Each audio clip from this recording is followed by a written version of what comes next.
This is The Pursuit, where top performers in sport share what drives them. Brought to you by Audi, the official innovation partner of Sky Sports. Today on The Pursuit, we're joined by one of the fiercest competitors in women's golf, a Solheim Cup star, a major contender, now a Hollywood star, and one of the most honest voices in the game. Please welcome to the podcast, Charley Hull. Hi. Hollywood superstar because of Happy Gilmore. Oh yeah, that's too funny. I wouldn't say I'm a Hollywood superstar, but it was a long day of filming, but it was pretty fun. What I looked up was that the year the original Happy Gilmore was released was the year you were born. I know, it's crazy. So had you seen the original? Yeah, I've seen the original, and it's actually pretty cool to be in the second one. I never thought I'd be in a movie, so that's kind of a bit of fun. Yeah, amazing experience. But taking you back to those early days is because I know you played when you were very little and you went out with your dad when you were very little. Mm-hmm. So do you remember a time when golf wasn't in your life? No, I don't actually. I just remember playing golf from about 2 years old. I was quite lucky because my next door neighbour, he was the same age as me too, and we had a gate in the middle of the garden. We used to undo the gate and we used to play with each other in the garden, and then we just both got into golf and brought each other on from there, and that was actually really fun. It made it more fun for me to play with someone who was my age. Yeah, and it's so lovely to get involved because it's fun. Because, you see all those pictures of, Tiger Woods when he was tiny. And there's so many parents who go, I'm going to get my kid out there when they're a toddler. Yeah. But you were just enjoying it. Yeah, I just enjoyed it. My dad was never a pushy parent, so all the credit to him. Because there's so many pushy parents that actually make their kids hate the sport and it becomes more of a chore, but it was never for me. I just went out there and enjoyed it and loved practicing. And from a young age, I always thought I was going to be a professional golfer. So it was never got to a point when I was 9, 10 years old thinking, I could do this. It's just all I ever knew and all I ever wanted to do. Did you know that you had a rare talent? Was that something you were aware of? No, because I just felt like it was normal. That was my thing that I do and now I'm good at it. So I'm just going to carry on doing it. Do you know what I mean? So I don't really think about it. I look back and I think I don't know what I thought. I just knew I was going to be a professional golfer. Were other people saying that to you? Were other people sort of telling you how impressive what you were able to do was? Yeah, I did, but I didn't really listen to people. It just went through one ear and out the other. Do you know what I mean? I just kind of just stayed in my own. When you're a kid, you don't even... Exactly, yeah. Used to just go down there and hit loads of balls at Kettering, play with the juniors. I was only brought up with the lads, there was no girls down there. And I loved being brought up with the boys. I was a tomboy. I actually liked that there was no girls down there because it kind of upped my game a bit. The boys used to hit it hard, the boys used to hit it fast. So I kind of played with them off the back tees with them from a young age. So I kind of actually helped my game as growing up older. And I kind of just been down the golf course, hanging around with the boys and having a bit of banter. I just loved it. Do you think that helped you to set your goals differently? The fact that you were playing with older boys? Yeah, 100%. It kind of just upped my game from a young age because obviously they hit it further than me. How did they react when you beat them? I remember when I was 7 years old, I beat a 17-year-old boy, I think, and I think I was on I think it might have been the 15th or the 16th hole that I beat him on, and he looked at me, swore at me, said something girls, and then got my ball and chucked it into the bushes. But I loved it. I thought it was really funny. I was I just beat you. I'd probably do the same. You've just been beat by a girl that's 10 years younger than you. I was only that's a baby. A good feeling to chase. Yeah, even throughout your professional career, that's a good feeling to chase. Yeah, it is, yeah. Oh, that was just an amazing moment. But when you came up then against experienced players, because you were so young when you started playing professional golf, but when you came up against experienced competitors, did that experience as a kid help you to kind of be less daunted? Yeah, 100%. I always think about it as being I turned pro when I was 16. I played in a couple of majors when I was 14, 15.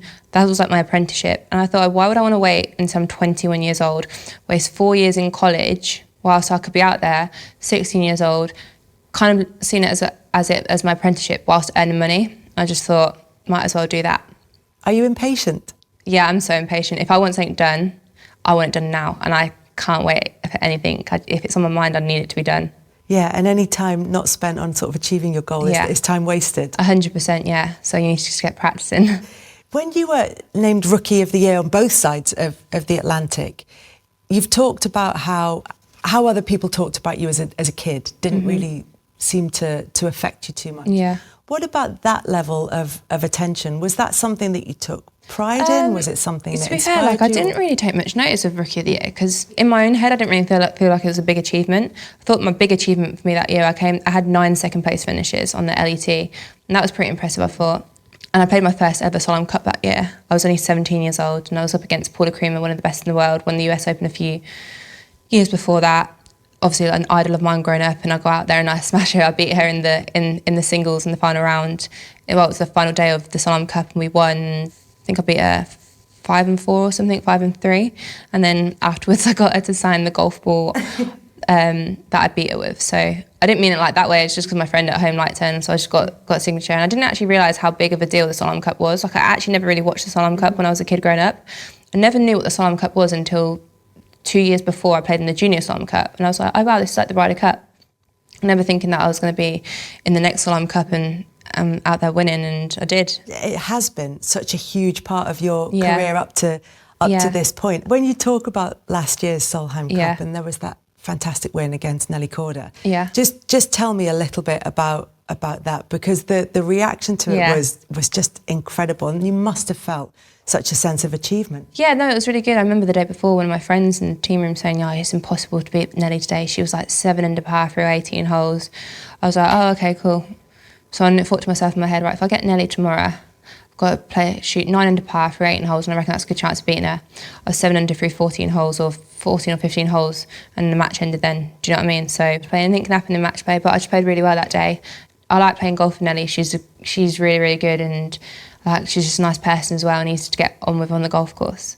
Does match play work for you as well? Because it is that thing of one person against one person. It's weird. Although I'm saying it's a team sport, actually, when you're out there, it's just one against one. It's really weird. I don't enjoy playing match play. I think I'm a way better straight play player, but then my record in match play is pretty decent. Yeah. But I much prefer straight play. I like the chase of hunting someone down, or I like in match play you can hit a wild shot and you can only be one down through the hole, where in straight play you could hit a wild shot and be on one hole level with the person, then the next hole be 3 behind because you screwed up. So I do prefer straight play 100%. But I think it's what it is because of your record, particularly in the Solheim Cup, and it's that ability to be good at something that isn't necessarily what you love the most. Exactly, 100%, and that's it's a big life lesson learned there, because British Open last week, I didn't have the best preparation coming into it. Obviously I was ill, I hurt my back, and then coming into British Open I was just all over the place. Like, I didn't feel like I could have put as much practice in as I wanted to, because I've been ill. Like, I fainted 3 times on the golf course at Evian a couple of weeks before that. It took me quite a while to get over that illness, and then British Open I just grinded with my coaches to get a swing feel, and then look, I've come second. I nearly won it on Sunday. So it shows you, like, now I felt like I've hitting it absolutely pure. Like, it shows you no matter how bad something is, if you just carry on grinding it and working on it, you're going to get good. As you said, it was so close at the Open, and there is that sense of just need, like, for you, wanting to just go that step further. Is that something that you use to motivate yourself? Yeah, like, I see a statistic. I've got the most runner finishes in majors in the past 10 years out of anyone on the men's tour and the women's tour. I think it's me, and I think it was, I can't remember who it was. There was a couple of other guys on the men's tour, but that's an achievement in itself, because majors are hard, especially to come second in 4 times. And I'm so close, and I will get there one day. I just gutted that I've rolled my ankle at the minute and can't be practicing and playing, but I've done it at a good point of the season where there's no more majors left. So what do you do then when you can't practice and you can't, because your fitness is really important to you, not necessarily from a golfing point of view, but just from a sort of mental health point of view as much as anything? Apart from driving myself insane and my people around me insane because I'm so miserable, I don't know actually. So I've only had, I meant to be wearing a boot. I've been wearing my boot. Got to wear it for 3 to 6 weeks, and I can't hit no golf balls. I've been in it since Friday, and it's Monday now, so it's like 3 days. So I'm kind of losing my head a little bit, but I've got rehab that starts tomorrow of my foot, so hopefully I can just get my head into doing some exercises that they're going to get me to do. I can potentially putt and chip when I'm in the boot. Might start that at the end of the week.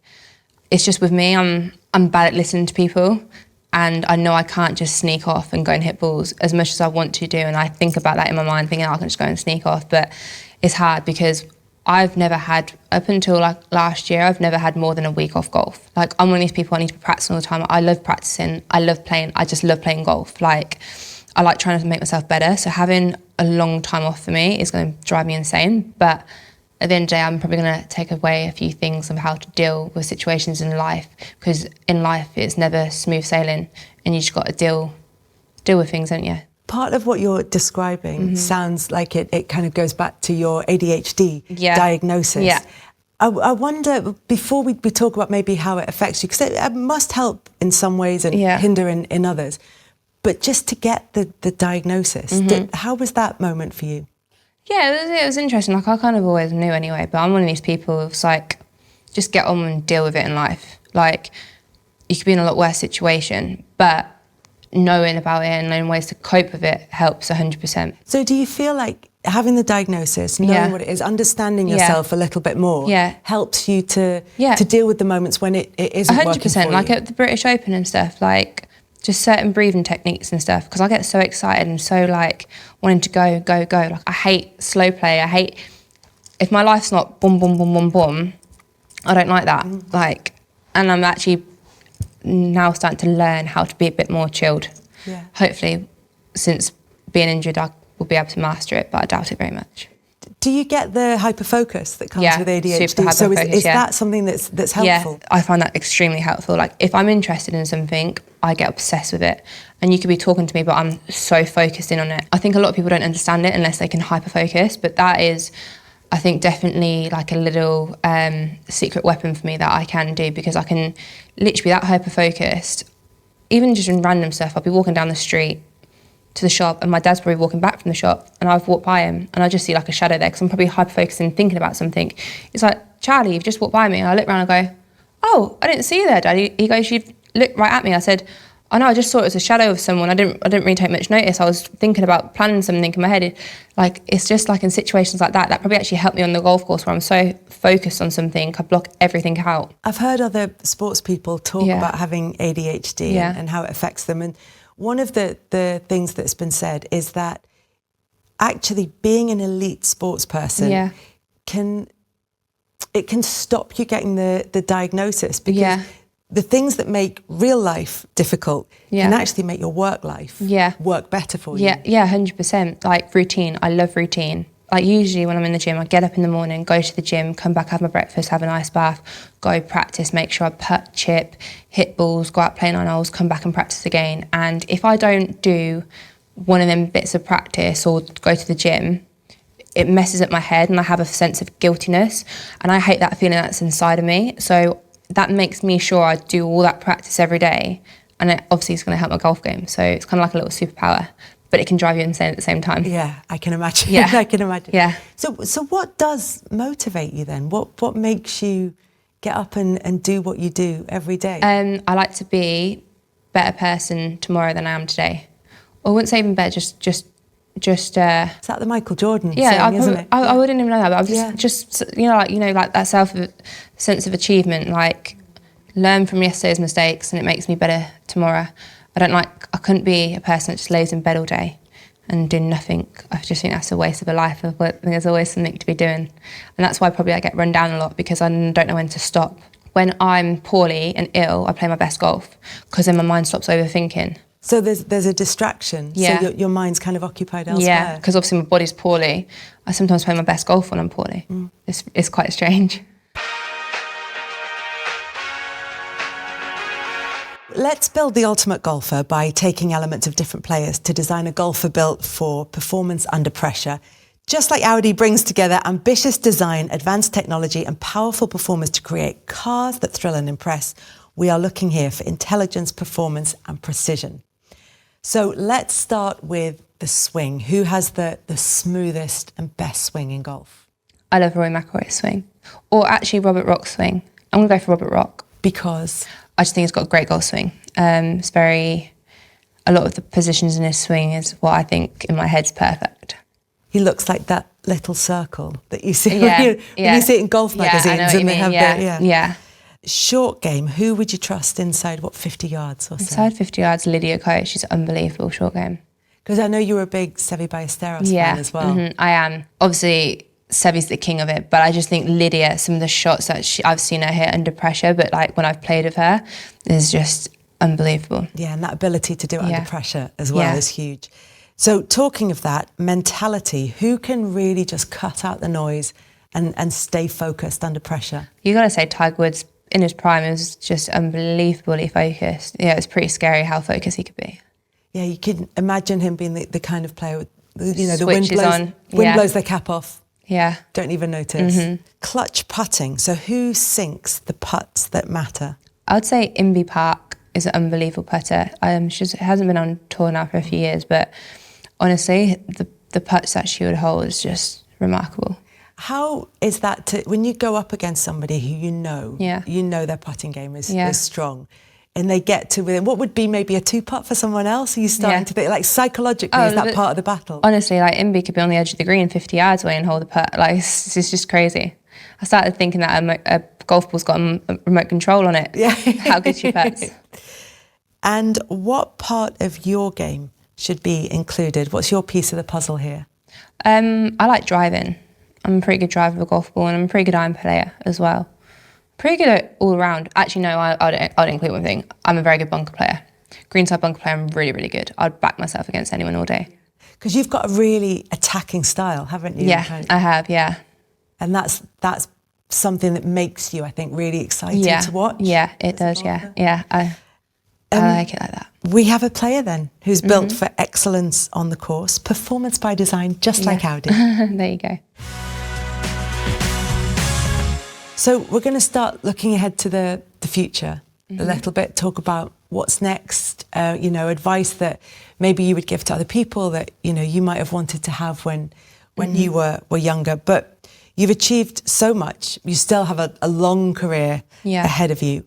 What is your immediate focus? Well, immediate focus is just getting my ankle better, because it's just so frustrating being out. Like, I was just thinking then, like, when I was talking about my bunker play, I was just thinking, oh no, am I going to lose my bunker shots, all that feeling and stuff, but I just panic in my own brain. But I won't. I'll practice hard. I just can't wait to get back to practice. So yeah, you've got to get back to full fitness and back and practicing. So where were you before the injury? Where were you on that path? Yeah, and where does that pick up? Yeah, I was obviously at British Open, like, feeling unbelievable. Really kind of worked on something in my brain that week with a doctor with my ADHD and some breathing to keep me calm on the golf course. And I felt like on the Sunday I'd done it very, very well.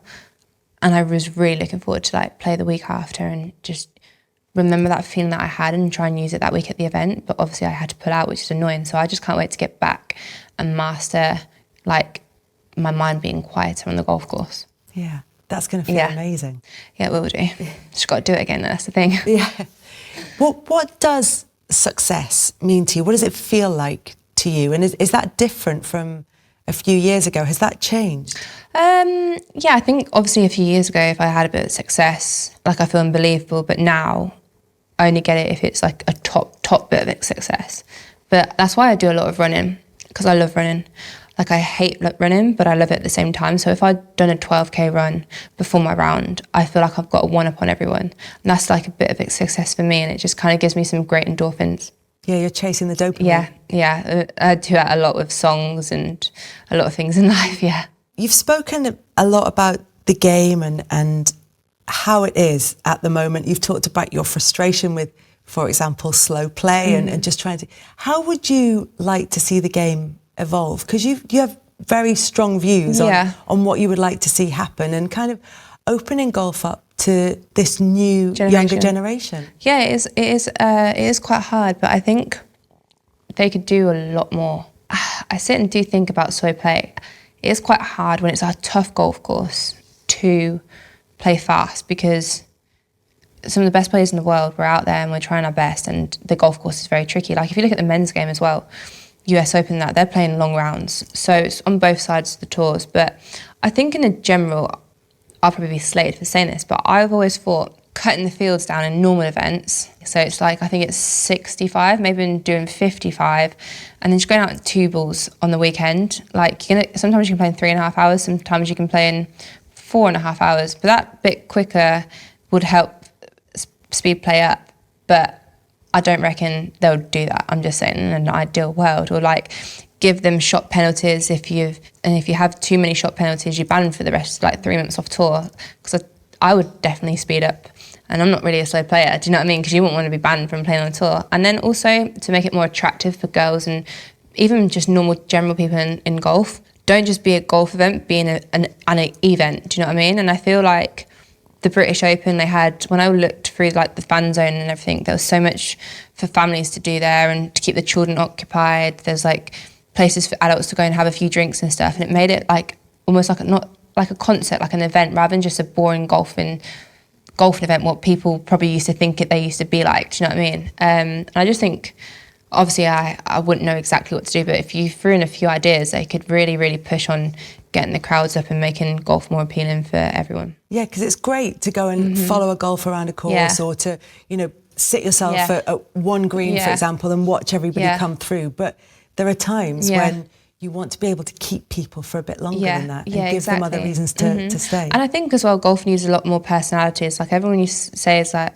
I've got a good personality on the golf course, like I'm different, but then I'm like, I'm not different though, I'm just myself. And I think you see it a lot in football. Like you don't really see their personalities these days because they're so media trained and so this and so that. They're just, a lot of people see boring. But listen, if I want to say something, I want to say something. You can advise me not to say it, but if that's what I think, I'm going to say it, because at the end of the day, you only live once, and I'm just like one of these people. I live the life the way I want to live it, not how people want me to live it. There's also that kind of individual look that comes with it. There's a style aspect to it, because you're selling a product as well. If you're confident in what you're wearing, like you just feel like confident. Do you know what I mean? It makes you feel confident. If you look good in what you're wearing, you feel confident, and I only think that can make you help you feel better, play better. Do you know what I mean? And I think that makes it more appealing for people coming to play golf as well. You've talked about the importance of keeping up your fitness, not just for golf reasons, but because it helps you. What keeps you grounded when you're not playing golf, when you're not working on your game? Just like spending time with my family and that. I love spending time with my family and just doing normal things. Like, I'm not really one to live I don't like too flashy stuff. I love countrysides. I'm a big countryside girl. I like going on like dog walks and just chilling. And even though I like dressing up and stuff, but I do just love normal things as well. Yeah, you can be two different things. Yeah, definitely, yeah. You don't have to be one thing all the time. Yeah, exactly.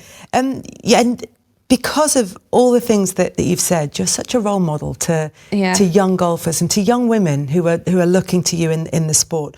What advice would you give to them, to young women specifically coming into golf? It's really hard because I don't see myself as a role model, because I was quite young when I started golf, and now I look back and I'm still young and I'm like, oh wow, I am a role model. But like, I just think, just go out there, enjoy it. You've got one life. Don't do things to please people, do things to please you, because you ain't going to be happy in life if you just do everything to please everyone else.